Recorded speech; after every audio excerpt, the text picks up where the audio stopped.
آقا کریم صلی اللہ علیہ وآلہ وسلم کی بارگاہ میں حاضر ہوئے تو آقا علیہ السلام نے فرمایا تم گئے نہیں؟ یا رسول اللہ صلی اللہ علیہ وآلہ وسلم میں گیا تو تھا لیکن میری ہمت نہیں ہوئی، مجھے حوصلہ نہیں ملا کہ میں ان سے بات کر سکوں، جاؤ وہ تمہاری مدد کریں گے۔ اب دوبارہ جب وہ صاحب آئے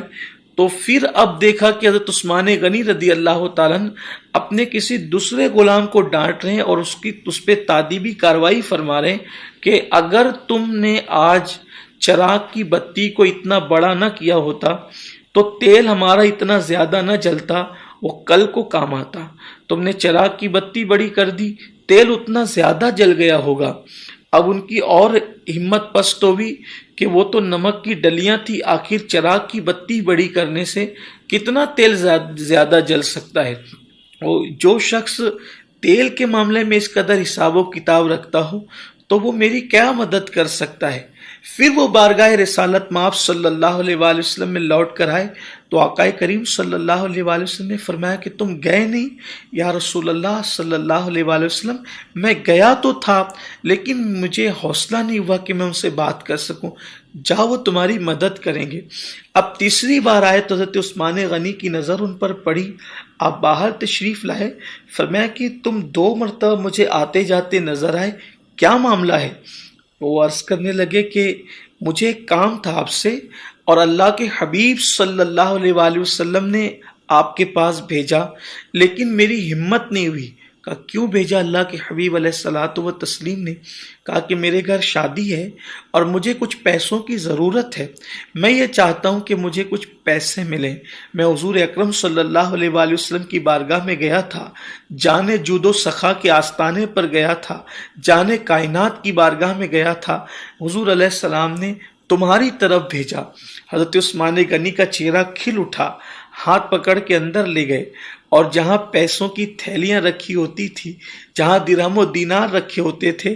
وہ آپ نے گویا کہ تجوری کھول دی اور فرمایا اس میں سے جتنا لگتا ہے تم اتنا لے لو۔ انہوں نے تو لیا جتنی ان کو ضرورت تھی، اس لیے کہ صحابہ کرام کے دلوں کا تزکیہ میرے آقا صلی اللہ علیہ وآلہ وسلم نے خوب فرمایا تھا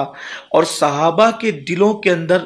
دنیا کی وہ نفرت بٹھا دی تھی، دنیا کی وہ مذمت ان کے ذہن و دماغ میں بھر دی تھی کہ وہ دنیا میں رہتے تو تھے لیکن دنیا کو اپنے اندر نہیں رکھتے تھے۔ وہ صحابی نے حضرت عثمان غنی رضی اللہ تعالیٰ عنہ نے جب ان کے سامنے اپنے پیسے رکھ دیے، اپنا مال رکھ دیا کہ جتنا چاہے لے لو، تو انہوں نے تو ضرورت کے مطابق ہی لیا، لیکن اس کے بعد عرض کرنے لگے بھائی عثمان ایک سوال کا جواب دیجئے، ذرا یہ بتائیں کہ میں پہلی اور دوسری بار آیا تو میں نے دیکھا کہ آپ اپنے غلاموں کو سرزنش کرتے ہیں، کبھی نمک کے کھڑے زیادہ ڈالنے پر، کبھی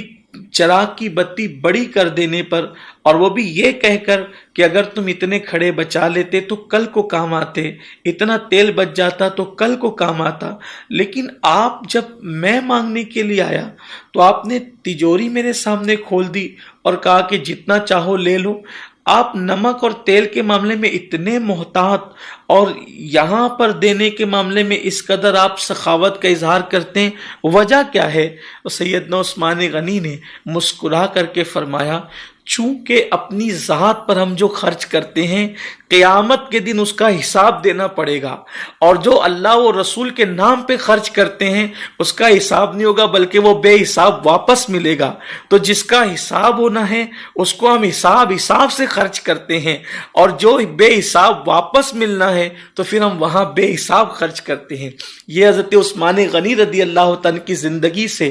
آج کل کے مالداروں کو سبق سیکھنا چاہیے۔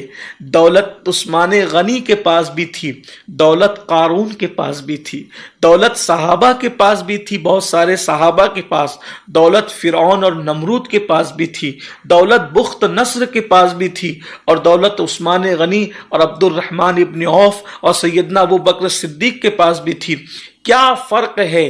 ایک مومن کے پاس دولت آتی ہے اور ایک کافر کے پاس دولت آتی تو فرق کیا ہوتا ہے؟ سب سے بڑا فرق یہ ہے، حضرت عثمان غنی ہمیں ذہن دے رہے ہیں، آج کل کے مالداروں کو ذہن دے رہے ہیں، آج کل کے دولت مندوں کو ذہن دے رہے ہیں کہ حضرت عثمان غنی بتا رہے ہیں اپنی ذات پر عثمان غنی خرچ کرتے ہیں تو حساب سے خرچ کرتے ہیں۔ کیوں؟ اس لیے کہ جو تم اپنی ذات پہ خرچ کر رہے ہو اس کا حساب دینا ہے، اس لیے اس کو آج ہی حساب سے خرچ کرو کہ حساب دینا آسان ہو جائے، اور اللہ کی راہ میں بے حساب دو۔ کیوں؟ اس لیے کہ ایک حدیث پاک میں آتا ہے کہ جو بندہ اللہ کی راہ میں خرچ کرتا ہے گویا وہ اللہ کو قرض حسنہ دیتا ہے۔ آج انسان اللہ کو قرض حسنہ دین کی راہ میں خرچ کر کے، اللہ کی راہ میں خرچ کر کے اپنی حیثیت کے مطابق دے،